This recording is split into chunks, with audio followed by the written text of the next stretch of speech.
Hello everyone. So today we will be studying about string pool and heap memory. So we generally get confused about what is string pool and what is heap memory.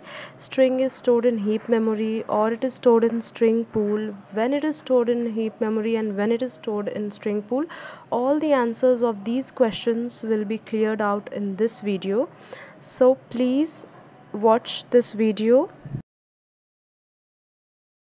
Please like, share and subscribe if you like this video so I continue making such videos. So first of all, let me tell you what is JVM and it divides what is JVM. So JVM is a Java virtual machine which is used for execution purpose. It also divides memory in two parts, that is, one is stack memory and the other one is heap memory.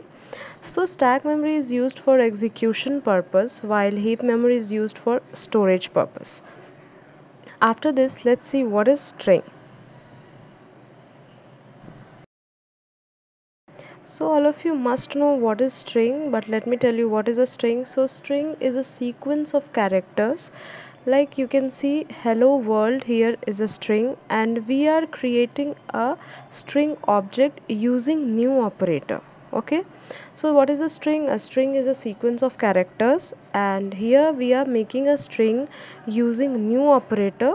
So this is a new object we are creating of string. Let us see how Java treats string. Java treats string specially. It provides a very special place in heap memory for only for string, and that special place is known as string pool. So what Java does to string? Java treats string specially. It creates a special memory in heap memory that is known as string constant pool. We saw that JVM divides memory in two parts, that is one is stack memory and the other one is heap memory. The stack memory is used for execution purpose while heap memory is used for storage purpose, and in that heap memory Java creates a special place only for string that is known as string constant pool. After this, let's see what are the methods to create string in Java. So the first there are two ways to create string in there are two ways to create string objects in Java. The first method is using new operator and the second method is using string literals. Okay, so there are two methods. One is using new operator and the other one is using the string literals. Okay.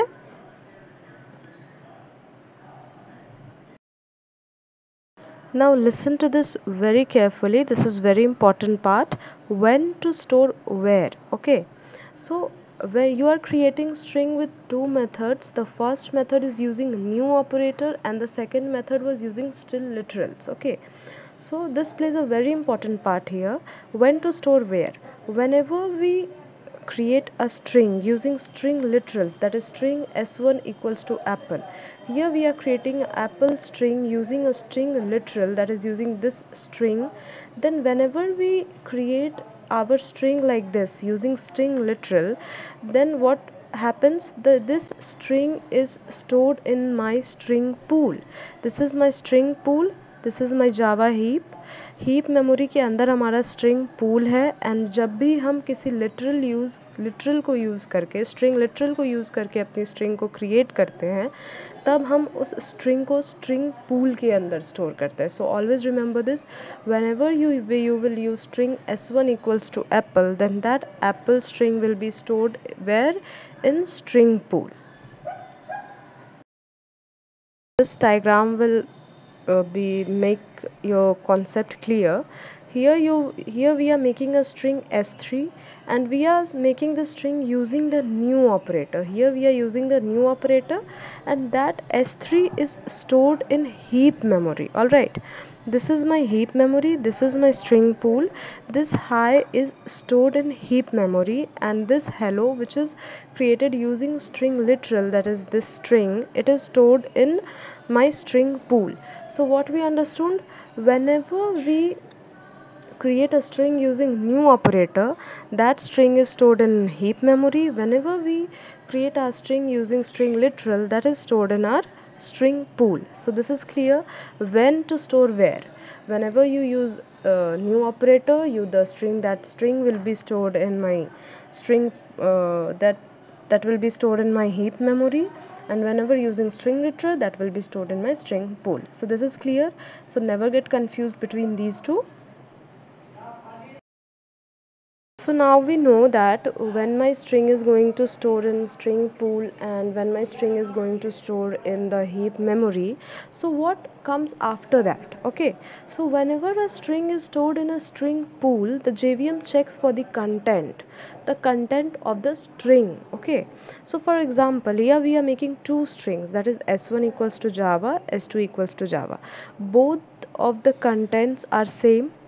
So where this will be stored, we knew that string literal के साथ अगर हमने string बनाया है तो ये string pool में जाके स्टोर होगा. तो जब ये स्ट्रिंग पूल में जाकर स्टोर होगा, तो जब भी हम ऐसे किसी लिटरल के साथ बनाएंगे तो जावा हमेशा उसके कंटेंट, जेवीएम हम पहले उसके कंटेंट को चेक करता है, उस स्ट्रिंग के कंटेंट को. तो सपोज़ हमने पहले S1 बना दिया, तो S1 हमारा यहाँ पर है ऑलरेडी स्ट्रिंग पूल में, वो चला गया.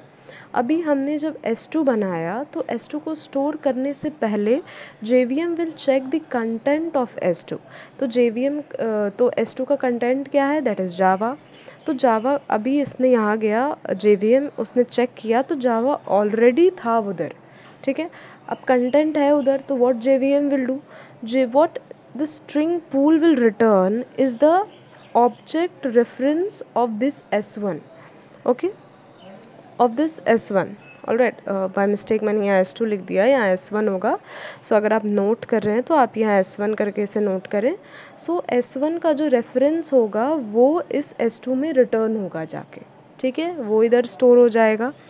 सो JVM ने सो यहाँ मैंने लिखा JVM will check for the content, if same then the object reference of S1 is returned. ठीक है, तो S1 का जो ऑब्जेक्ट रेफरेंस होगा वो रिटर्न होगा जाके हमारे S2 स्ट्रिंग में.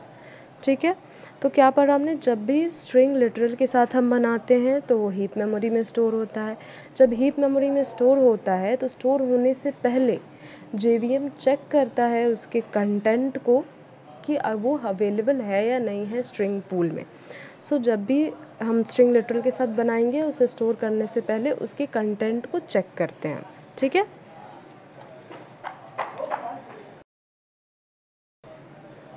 अभी हमने स्ट्रिंग पूल के बारे में देखा कि क्या होता है. अभी हम पढ़ते हैं जब हीप मेमोरी में कोई स्ट्रिंग स्टोर होता है तो क्या होता है. ठीक है, so moving forward, when a string is created using new operator, it is used in heap memory. तो यहाँ पर हम एक एग्जांपल लेते हैं, string S1 equals to new string Java. ठीक है, अभी सपोज़ ये एक स्ट्रिंग बना न्यू ऑपरेटर से, ये S1 जो है ये हीप मेमोरी में जाके स्टोर हो गया. तो हीप मेमोरी क्या करता है, ये S2 को स्टोर करने से पहले कोई कंटेंट को नहीं चेक करेगा. When string is stored in heap memory, it doesn't check for the content, always remember this. वो कंटेंट को नहीं चेक करता है. हम दो सेम कंटेंट के दो डिफरेंट ऑब्जेक्ट्स क्रिएट करते हैं. ठीक है, ये क्या करेगा, ये दो Java objects with two different references ये बनाएगा. इस जावा ऑब्जेक्ट, ये स्ट्रिंग ऑब्जेक्ट जो है इसका रेफरेंस है S1, ये जो स्ट्रिंग ऑब्जेक्ट है इसका रेफरेंस है S2. ये इररिस्पेक्टिव ऑफ कंटेंट दो डिफरेंट ऑब्जेक्ट्स क्रिएट करेगा. Alright, even though the content is same, it will create two different objects of reference S1 and S2 irrespective of the content. तो हमें ये एक डिफरेंस पता चल गया हमारे हीप मेमोरी और स्ट्रिंग पूल में कि क्या होता है. स्ट्रिंग पूल में क्या हो रहा था कि हमारा कंटेंट अगर सेम है तो हम वो सेम रेफरेंस हम देते थे दूसरे स्ट्रिंग ऑब्जेक्ट को. बट यहाँ क्या हो रहा है, अगर हमारा दो सेम स्ट्रिंग है, अगर वो उनका कंटेंट सेम है भी, फिर भी हम इररिस्पेक्टिव ऑफ कंटेंट दो डिफरेंट ऑब्जेक्ट्स बना रहे हैं. ऑलराइट, अभी हमने सीखा कि स्ट्रिंग पूल और हीप मेमोरी में स्ट्रिंग कैसे स्टोर होते हैं. अभी हम इसका एक एप्लीकेशन पढ़ेंगे, that is equals and double equal to operator. ठीक है, अभी ये जब भी हम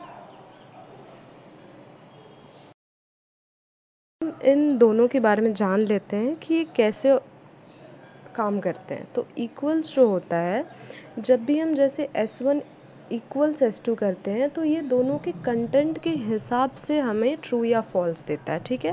बट जब भी हम डबल इक्वल टू करते हैं तो ये हमें फिज़िकल एड्रेस, दोनों के फिज़िकल एड्रेस के हिसाब से देता है। मतलब अगर दोनों का ऑब्जेक्ट रेफरेंस सेम है तो ही ये हमें ट्रू देगा। डबल इक्वल टू तभी हमें ट्रू देगा, और इक्वल्स हमें तभी ट्रू देगा जब दोनों का कंटेंट सेम हो। ये है हमारा difference between equals and double equal to. Equals क्या करता है, ये हमारे कंटेंट के बेसिस पे हमें देता है ट्रू या फॉल्स। ये क्या करता है, ये हमें फिज़िकल एड्रेस के बेसिस पे ट्रू या फॉल्स देता है। अगर दो ऑब्जेक्ट का सेम रेफरेंस हो तो ही ये ट्रू देगा, अदरवाइज़ ये फॉल्स देगा, ठीक है। तो अभी हम एक एग्जांपल देख लेते हैं। स्ट्रिंग S1 इक्वल्स टू, ये F00 है, string S2 equals to F00 है। S1 को हमने पहले क्रिएट किया था, तो S1 हमारा ऑलरेडी स्ट्रिंग पूल में था।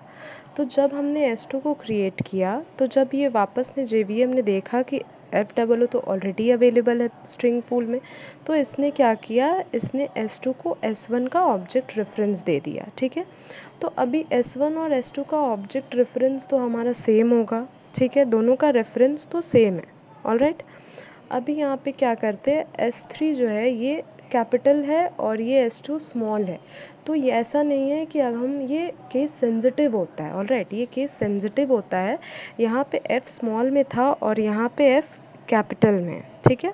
इसीलिए ये स्ट्रिंग पूल में ही स्टोर होगा, बट इसका ऑब्जेक्ट रेफरेंस अलग होगा, ठीक है। तो अभी हम इस दोनों की बात करें तो S1 equals to F00, S2 equals to F00, इन दोनों का ऑब्जेक्ट रेफरेंस एक ही है। और ये हमारा इक्वल टू ऑपरेटर क्या करता है, ये चेक करता है ऑब्जेक्ट रेफरेंस के हिसाब से, मतलब उनके फिज़िकल एड्रेस के हिसाब से ये चेक करता है और उस बेसिस पे हमें आंसर देता है। तो यहाँ देख लें कि हम S1 double equals to S2 है, ठीक है। अब दोनों का एक रेफरेंस है, दोनों का फिज़िकल एड्रेस भी सेम होगा, इसीलिए यहाँ पर S1 equals to S2 is true, तो ये हमें ट्रू देगा, ठीक है।